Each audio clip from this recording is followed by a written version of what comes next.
Lycus's main audience was younger men. Okay, Lycus 101s: never spend more than $40 on a date. How to get the most tail for the least amount of money. His infamous 8 words for success for women. Lycus would say, look, if you remember these 8 words, ladies, you will always have success with your husband. And those 8 words: long hair, stay thin, sex anytime, shut up. He had his Money Mondays, Economics 101 for the younger listeners, where he just basically give very sound, very good economic advice, by the way. Where Lycus really gained my respect is he was the first, and as far as I know, last and only person to do a live internet stream radio show that was profitable. He quit after about 4 or 5 years because I think he turned a profit, but it was a whole lot of work for just a little bit of money. And the last month and a half of his show, basically, of the year was him begging for people to continue their subscriptions, okay? So he quit. He does a podcast now. Tom Lycus, net worth $22 million. George Norrie, TV news director for many, many years from Detroit, Michigan. He was also a naval officer, or an officer in the Naval Reserves. He made training videos. He was a restaurateur. He owned racehorses. And then decided he wanted to get into radio. That was very odd because he had had so much success doing other things, but it's what he wanted to do, okay? So he got a job at 5:50 a.m. here in St. Louis as the Nighthawk, the guy on before Art Bell on Coast to Coast, for almost no money. So he was broke. Then his wife divorced him. Then he had a heart attack. Okay? No money, no health, no wife. You would think he was done. Well, then Art Bell quit one time. And they said, hey, and he didn't show up to work. In fact, that's the way Bell used to do it. 5 minutes before he was supposed to go on, Bell would say, my back hurts tonight. I'm not going to do the show. So what do? They'd ask Norrie, hey, you just want to stay on for another 4 hours and do Coast to Coast? He said, sure. And then after Bell retired for good, George Norrie took over Coast to Coast. He does Coast to Coast. He does Guy MTV. He does a traveling road show where he has basically it's the radio show. Plus he sings and does stuff like that, okay? He goes to UFO conferences. He's on Ancient Aliens. George Norrie is always working. Oh, yeah, he's divorced as well. But his net worth, $2 million a year. You think to yourself, well, compared to these other guys, he's really hasn't made that much money. You got to remember, these other guys made money for 20, 30, 40 years, okay? Norrie basically is just getting started compared to these other guys. He's in his mid-60s and really has just been doing this for about 10 years. Glenn Beck. High school graduate, never went to college, started as a DJ in 1983 in Corpus Christi, Texas. Radio guy from the beginning. He moved from job to job to job. He was an alcoholic. He was a drug addict. In fact, Beck said he was high every day from the time he was 16 until he was 31 years old. High every day. He got divorced too. Then he got remarried, and at the urging of Pat Gray, one of his buddies he worked with in radio and still works with on his show, convinced him and his wife to join the Mormon Church. And that's where his life turned around. He joined AA, stopped drinking, stopped taking drugs, joined the Mormon Church, and started a talk radio show. In fact, WPHT in Philadelphia. I heard Glenn Beck in 2002. And I think he had just been syndicated, but he broadcast out of Philadelphia, and he was just on a few East Coast stations. And I told everybody that would listen and some that don't, there's this guy on East Coast radio called Glenn Beck. Remember that name, because you're going to hear about him in the future, just like I had done with Art Bell. And I was right. Beck exploded onto the scene. Became a success very shortly thereafter. I think that Glenn Beck he's not a shock jock, but he goes right up to the edge with personal drama. If you've listened to him on his radio shows and his television shows, he has had every illness known to man. And he talks about it. And I don't know if these are fake illnesses. I don't know if he is a hypochondriac, but he has these illnesses and then he gets better. But then he has them again and then he gets better. Then he has a different illness and he gets better.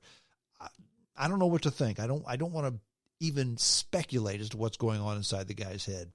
But Beck, just like all the rest of them, I think kind of teeters on insanity in some ways. And that's what makes them so creative and so interesting and so entertaining, because it's that fine line between going over the edge and going too far and going right up to the edge, on being totally insane and locked up in an insane asylum with a straitjacket, and being so creative that everybody just hangs on your every word.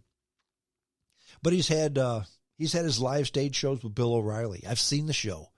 Very entertaining. Very entertaining. Mercury Arts, that's one of his companies. Fox TV, he had the Fox TV show. The Blaze Network, Blaze TV, books. Beck thinks out loud. And sometimes it's very entertaining, and sometimes it's quite disturbing. I can't tell you how many times Beck has said, look, we're just a couple of days from shutting down and being bankrupt. But he still draws his $20 million salary and is worth $250,000. Glenn Beck is an interesting guy indeed.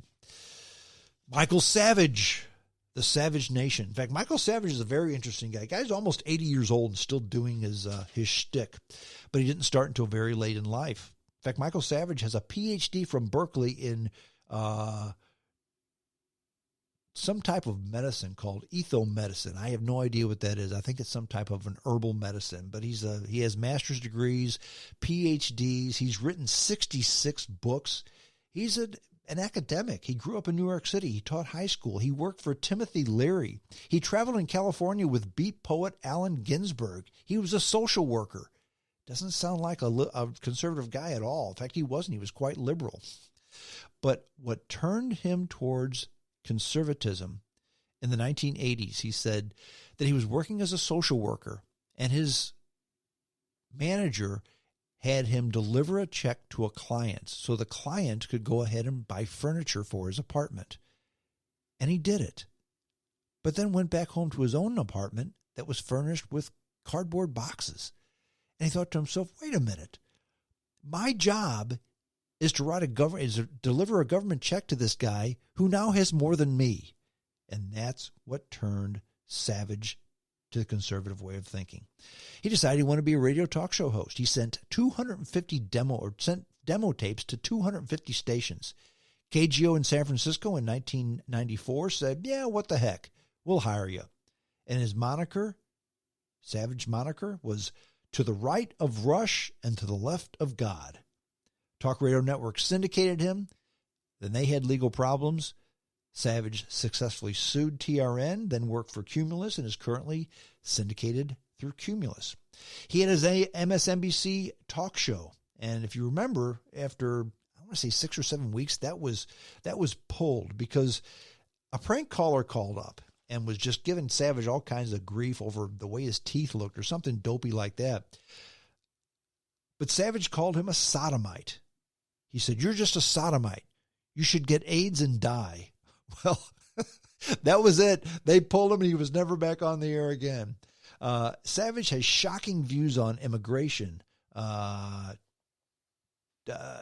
chair, RCC, autism, post-traumatic stress syndrome, the Roman Catholic Church. I mean, just bizarre views on all this stuff. And you have to listen to him and think, does he really believe this, or is he just saying it for shock value?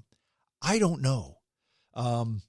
He is so extreme that he cannot legally enter the United Kingdom because he's been banned for hate speech. So you got to remember, I tell people this all the time. We have freedom in this country like nobody else. You can't speak against somebody in the UK, speak out against them in a hateful way because you're banned. It's against the law. Savage can't go to the UK. Like I said, he's published 66 books. The guy's a PhD. Okay, he's a doctor. When people call him Dr. Savage, it's not like, he's not the doctor of love or Dr. J or Dr. Demento. He's a for real PhD doctor. He's written books on homeopathic medicine, beer tasting, diet, Alzheimer's disease, aging, cooking, tree planting. Still working at age 77, almost 78. And Michael Savage is worth $50 million. Now, I've talked about many of these talk show hosts, and there's many, many more that we could talk about. Joe Rogan, the podcast king, okay? Dennis Prager, he's a Jewish rabbi who talks about sex every Thursday. Bill Handel, whose parents were Holocaust survivors and moved from Germany to Brazil and then to Los Angeles. In fact, he calls himself the original Hispanic Jew because Handel was born in Brazil. So I guess he is. Tim Conway Jr. That Tim Conway Jr., the comedian actor's son. In fact, he used to be on 97.1 in Los Angeles with Tom Likas. In fact, he was on right before Tom Likas back in the radio days. Local broadcasters, Jack Carney, his son John, Jim White, remember him, the big bumper from local radio here in St. Louis. The first guy I listened to when I was just a young boy in fourth grade, Harry Gunther, remember him on KSD? He would play, that was back before FM became very popular, and KSD was a music station. I would listen to him. But lots and lots of radio talk show hosts, too many to name. Too many to imagine, too many to even go into any further than I've already gone into. So that's the world of talk radio, at least a little insight towards talk radio thrown in with some of my opinions thrown in as well. Hope you enjoyed the broadcast. Hope you enjoyed the podcast. We're trying to get the podcast out on more and more mediums all the time. In fact, I got a couple of more that I just signed up for. Overcast, Podcast Land, or two new ones. And we've still got iTunes, iHeartRadio, Player FM, Facebook, Twitter, TuneIn, Radio Online, the podcast app, YouTube. Yeah, people watch me on YouTube, believe it or not. Spotify, Google Podcast, Castbox, SoundCloud, Deezer, and Spreaker.com, who hosts my podcasts, okay? But the best way is send me your email. JamesStrongShow@hotmail.com, all one word. You send me your email address. I send you a link to the podcast upon publication. You can download it and listen to it at your leisure. Thank you for listening. I appreciate your time. I appreciate your comments. Please continue to send me your emails like you did this week. I enjoy reading them. I enjoy listening to them, and I do take them under consideration. That's it. I'm done. Until next time, this is James Strong saying adios.